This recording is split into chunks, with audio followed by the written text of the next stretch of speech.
That leads well into the next question, which is from Peggy of Coventry, Connecticut. Peggy asks, I recently sent letters to my senator and representatives stating my desire to allow online gambling for poker.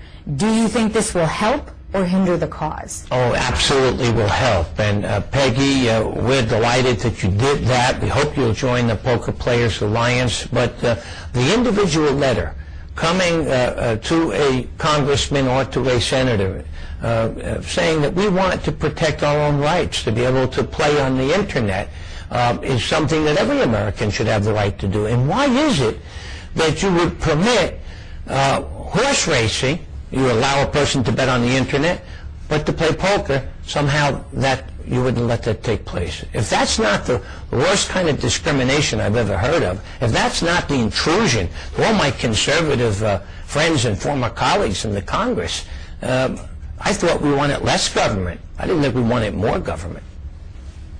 Gordon from Maine asks, where is the justification that it is okay to spend millions of dollars on lottery and scratch tickets, but not on a few hours of poker? Well, Gordon, you just underlined again the case that we're making. How can you permit one form, which is purely gambling, if you're going to be buying lottery tickets as opposed to a game of skill? How can you permit one and say that the other somehow should not be done? I think it's illogical. It's not. It doesn't make sense, and it's not going to be enforced. And we're losing the opportunity to raise as much as $3 billion a year in revenue. Tax it or raise the revenue. That makes more sense to me. This next question is probably better directed to you, Michael. It's from Fred in Chattanooga, Tennessee. Will the PPA publish a list of political candidates who are favorable to the regulation of online poker and online gambling in general? Well, thanks. We actually spent a lot of time before the bill's passage, and we posted on our website the list of people who voted in the House for the ban and those who opposed it, which were obviously on our side of we think, the right direction for the legislation. What we're doing right now is spending our time on Capitol Hill and enjoying, trying to get their opinions on what we think is positive legislation. Great. Senator, the next question would be for you. It's from Jim in California. He says, Congressman Barney Frank, chairman of the House Financial Services Committee, says that the Unlawful Internet Gambling Enforcement Act is one of the, quote, stupidest laws ever passed. He says that he's considering legislation to repeal it. How is that going to help the PPA? And how are you working with Congressman Frank? And how, if there's more sentiment like his on the Hill? I don't think there's that much sentiment on the Hill, but I agree with Congressman Frank. It is one of the silliest, most counterproductive pieces of legislation that one could enact. I think there were many people who sponsored and pushed this legislation were well-intentioned. They were concerned about youngsters using the internet to gamble. Well, this isn't going to stop the youngster who wants to gamble on the internet. It'll just open them up to gambling houses that have no regulation, that operate outside of the law, and you're not going to be able to ensure the honest kind of game that you would if you regulated this and policed it, and it can easily be done. So as well-intentioned as they are, they're now going to force people to go offshore, to have operations that are not going to be adequately policed, and it makes no sense. Congressman Frank, in his denunciation of this legislation, was absolutely right. Are we going to have an easy time changing this? No. But I think by demonstrating to people that there are better ways of controlling gambling, that you should have the kind of supervision that other countries have, that we're losing $3 billion in potential revenue that this country desperately needs, and that's the amount of money the studies have indicated can be raised, that we have a better way of controlling this, and that we shouldn't create another prohibition era where people have total disregard of the law. Are we really going to say to people, because you're playing a game of poker on the internet, you're now a criminal? I don't think that makes sense.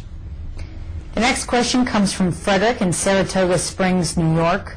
How will the WTO ruling affect the U.S. government's position on anti-gambling legislation?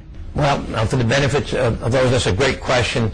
Who just turned in. The WTO is the World Trade Organization, and they have just found that the United States is in violation of the trade accords that we've entered into. We are not permitted to bar others from participating in this internet use of the internet for wagering when we permit some wagering, for example, on the horse races, on the lottery, on fantasy sports, and we bar others. And we are keeping other countries from competing with the United States.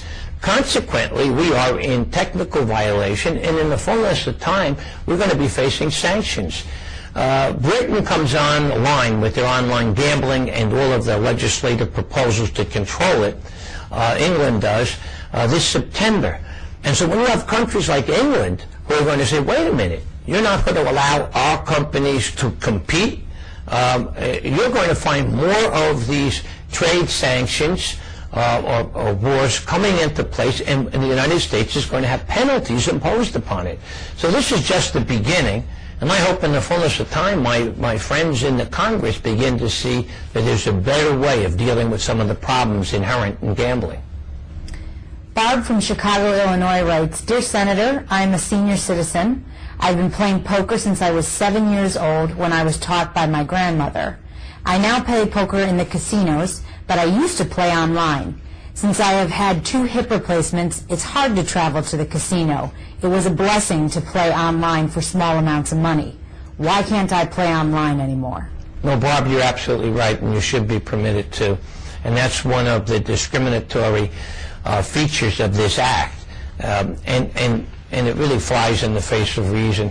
Here you are allowing throughout this country poker rooms legitimately in the brick and mortar casinos, whether they're Indian casinos or other casinos in Las Vegas, and you permit these games, and the state regulates them and taxes them, and as does the federal government. But if you want to play in your own home, if you're a senior or if you're disabled or you don't have the ability to travel and to get to a place in close proximity to play, you're barred from doing it. This is the 21st century. The internet is part of that experience. And so trying to say that, well, yes, you can play in a casino, but you can't play at home, makes no sense. John from Phoenix, Arizona writes, given the change of Congress from Republican to Democrat, what are the chances of passing positive legislation for poker? Well, it's still going to be difficult because, again, it's very difficult to get people to change their positions on matters that they've already staked out a position. And there are some very influential and very persuasive members of Congress who see stopping or curtailing of gambling as something that's important for moral reasons and other considerations. And so what we have to do is to try to win the hearts and minds of some of these people by demonstrating there's a better way to control the problem gambler.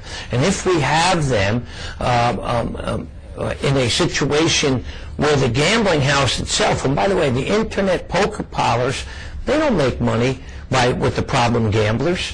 You're not playing against the house, you're playing against other poker players, and so they want to curtail that, and we can curtail the problem gamblers. The teenage, the underage gambler, we can set in programs where you have to submit proof, etc., as to your age, identity, etc. We can require that, and we can regulate it, because every single game is recorded.